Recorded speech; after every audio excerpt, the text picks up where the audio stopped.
Okay, we are back live with another Between the Pages book chat, and today we have almost said sci-fi. Don't want to do that. Fantasy author KT Wilder, and she's here to talk about her book Between Worlds, which is book one of the Legend of the Starbreather series. So I'm going to turn it over to her now. So take it away. Okay.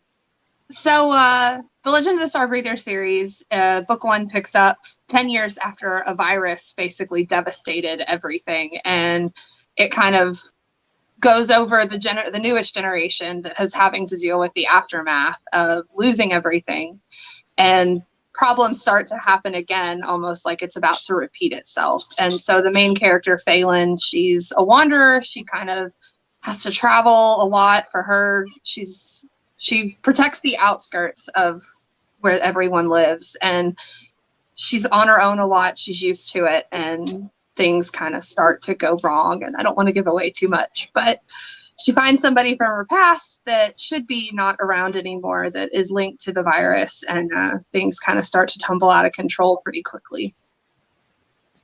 Okay, so what were your reasons or inspirations for writing the book and the series?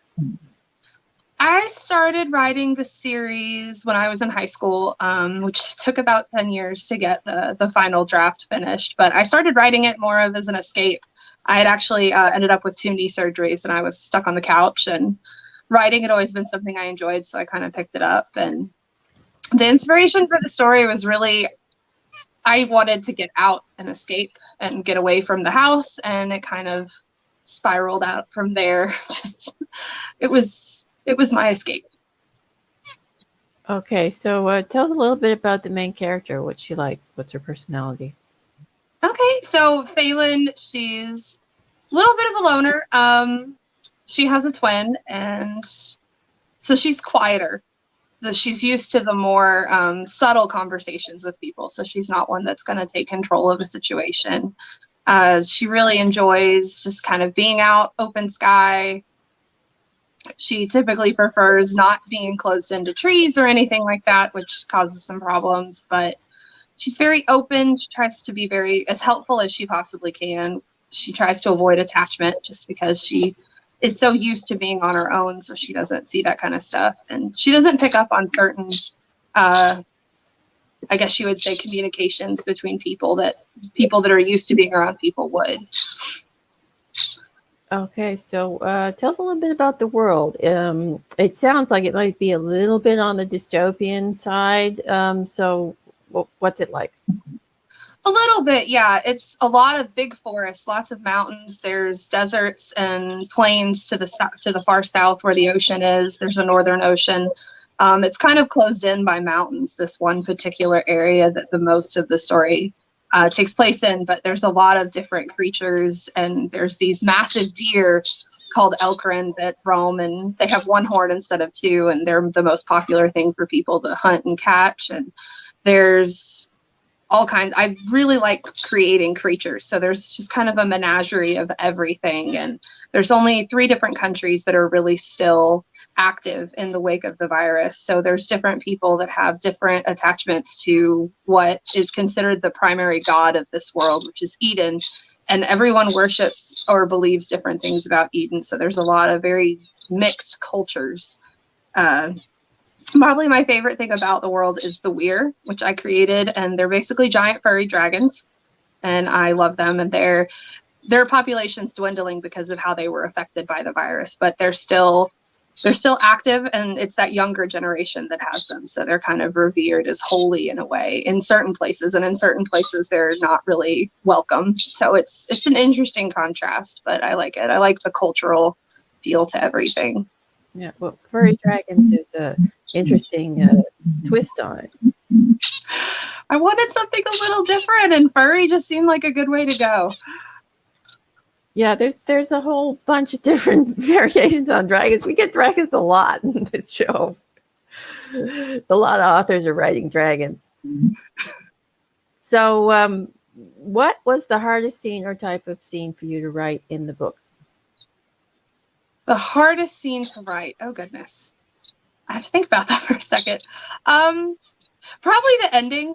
I feel like endings themselves are really hard to write. And that last little bit, I knew what had to happen, but getting to that point was a challenge, having to sum up everything that happened and try to close all those plot holes and tie up all the loose ends and threads and only leave a few for the next book.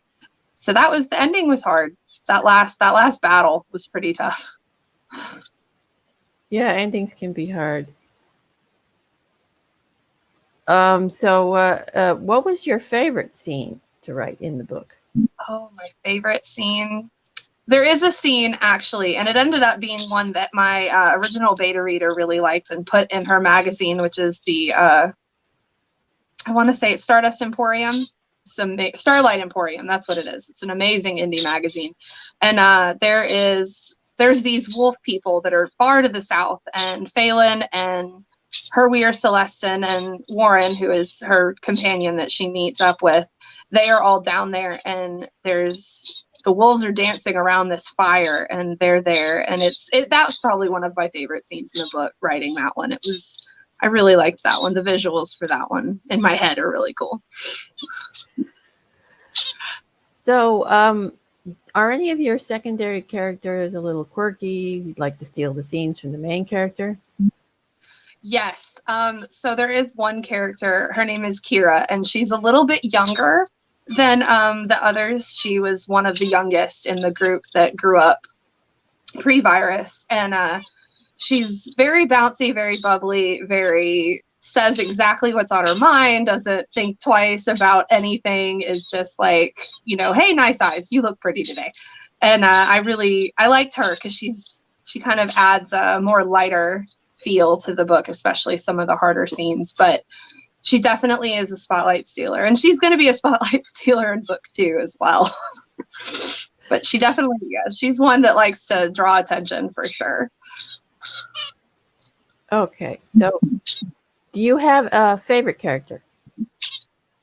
Probably Celestin, who is the Weir. I really like him. He was actually based off of my horse, Delaney, who the book is dedicated to, but he's kind of that big, strong presence that just kind of goes with the flow, kind of is a grounder for Phelan, especially. He kind of keeps her where she needs to be mentally. And it's nice to see him because he's very playful. He's still very young. So kind of like a big puppy, but at the same time, when he's serious, he's a little scary. And I like having him as a presence in the book as stability. Okay. So are there any themes in the book? There's a couple of themes. Definitely grief. Dealing with grief is one theme that you kind of go through, especially with the younger generation talking about the past. That's one thing. And kind of dealing with loss, which is grief, and figuring out where you belong in a set, like where you belong with your family, kind of figuring out, kind of almost coming of age, kind of figuring out who you are and what your place in the world is, and coming from lost to found. Okay, that sounds like a good theme for the book. So what are your characters afraid of? Definitely the virus coming back. But I guess it's more of what the virus comes back and represents, as far as they've lost a lot of their culture. They've lost a lot of their blood family. So now the core characters are very afraid of losing each other, especially because they're so spread out at the start of this. And when things kind of start to go wrong, they're very concerned about, their siblings, which they grew up as siblings. Since this happened when they were all early teens, they've kind of been thrust into this world, and losing each other is a big thing, but then ultimately losing their way of life and having to start all over again is a fear for all of them. Okay, so can you tell us a little bit about the antagonists of the story without spoilers, of course? I can a little bit. So the primary antagonist of the story is actually one that they don't realize what it is at first. There is a certain race of beings that they do blame for the virus, and that would be the Fallen. And so they're the main antagonists in the story, and several of the Fallen actually take a little bit of the spotlight in their relationship to Phelan through Warren. And they're very scary. They kind of come out of nowhere, and there's no one main antagonist yet. That one doesn't really get revealed until later in book 2. But definitely the Fallen they're scary. I kind of went with the Fallen Angel theme with them. Black wings, they drink blood like vampires, and they're fast, they're lethal, they're really hard to track. And they don't always hunt in packs, but sometimes they do, and it's just all of a sudden they're just there. They're very frightening. They sound fascinating villains. So, what character would you like to hang out with in real life? Oh goodness, that's tough. Probably Kira. She's the life of the party.